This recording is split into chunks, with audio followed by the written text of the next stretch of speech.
Welcome to day 4 of my stay here in Hong Kong. At dahil catering is life, motherhood is lifer, and TikTok is lifest, samahan nyo kami ng asawa ko pumunta today sa Kowloon Park. Pero nadaanan muna namin to si Tamiya and naaliw kami kasi para sa mga ka-generation ko, I'm sure makaka-relate kayo why nag-stop over kami dito. Paglabas namin sa Tamiya, merong bakery dito sa tapat and nakita ko na ang gaganda ng laman nila. Inosyoso ko lang. Ito yung mga regular panaderya nila. Ang gaganda ng laman. While we were walking, may nakita akong vendor na nagtitinda nito and na-curious ako. Alam niyo yung handmade cotton candy or yung tinatawag na King's Beard? Meron siyang peanut sa loob tapos nakabalot siya nito. Medyo nougaty pero masarap. Pero hindi na ako nag-uwi. Talagang na-curious lang ako. Gusto ko lang tikman. Pag pinilas mo siya para siyang web, ang interesting niya. Tapos nung naglakad pa kami, may nakita kaming mga tindahan na unmanned. Tapos mga siya, claw machine. Ang cute ng laman niya, oh. Alam niyo, nakakaaliw yung tawiran dito sa Hong Kong kasi meron siyang sound. Ipaparinig ko sa inyo.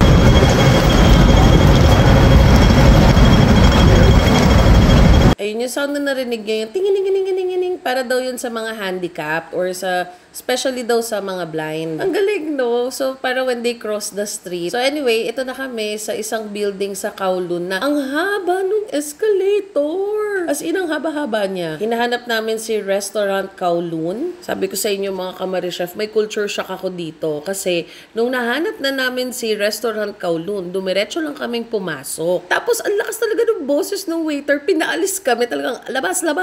Inano talaga kami, parang tinaboy. Yun naman kasi may pila sa labas, pero hindi naman namin nakita. Alam mo yung buong stay ko dito sa Hong Kong, lagi na lang ako pinapagalitan ng kusi-kusino. Medyo kinabahan kami ng asawa ko kasi ganito rin yung naranasan namin sa Yatlok. Inisip namin baka may sharing ulit kami sa lamesa, may kasamang iba, mga ganun. Or bawal kaming magpalit ng upuan, mga ganun.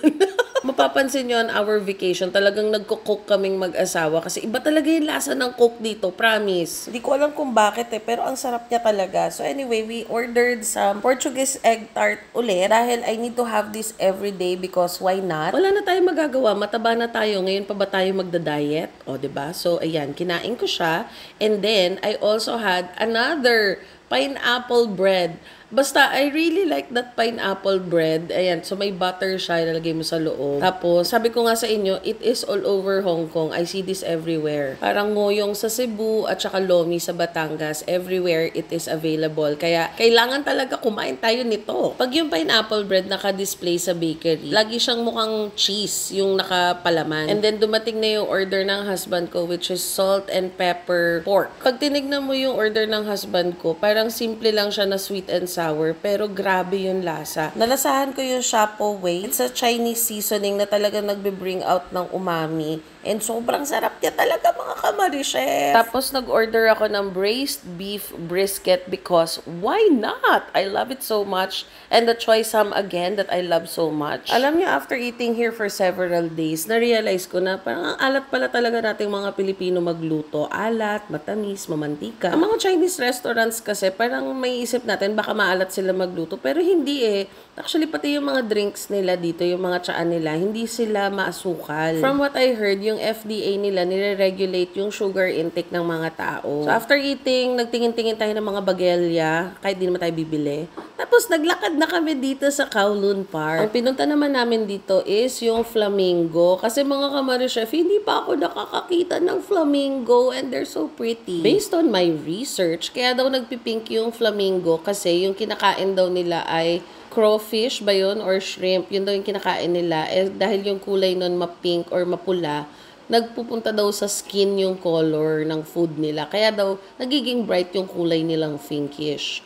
So, ayun yung mga habitat kineme nila in the middle of the city.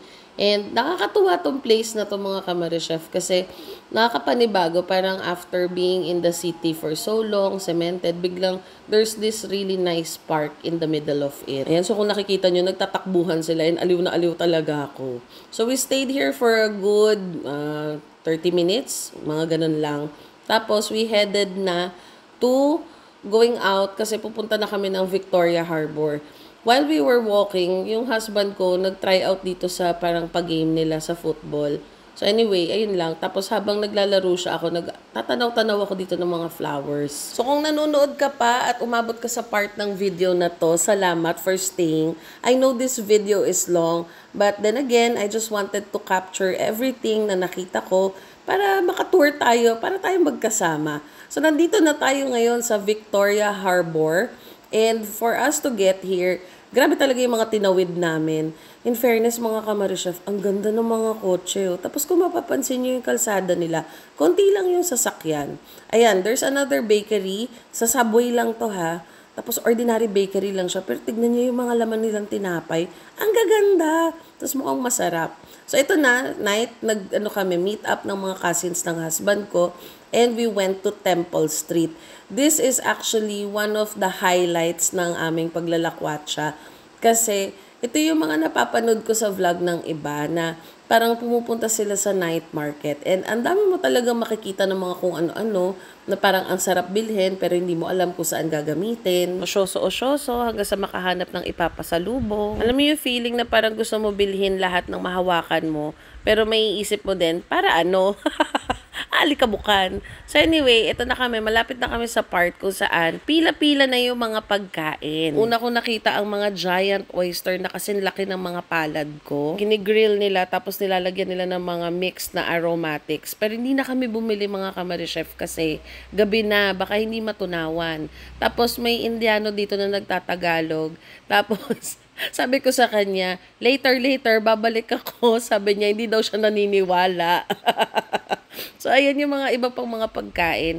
Yung tumbong dito, medyo malansa. Hindi namin gusto.